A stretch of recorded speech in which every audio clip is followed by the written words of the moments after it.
Remember those Balenciaga pair of sneakers? The ones that looked totally shredded and dirty but somehow cost nearly $2,000? That was poverty chic at its extreme, a luxury brand selling the look of severe hardship as a high fashion statement. The public backlash was instant and massive, leading the Salvation Army to step in. The Christian charity organization released their own campaign called Truly Destroyed, copying Balenciaga's high fashion branding exactly. But their product was different.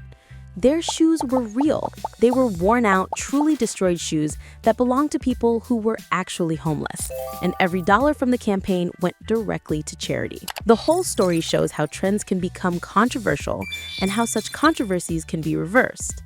Want to know trends before the hype begins? Try MetricsCart.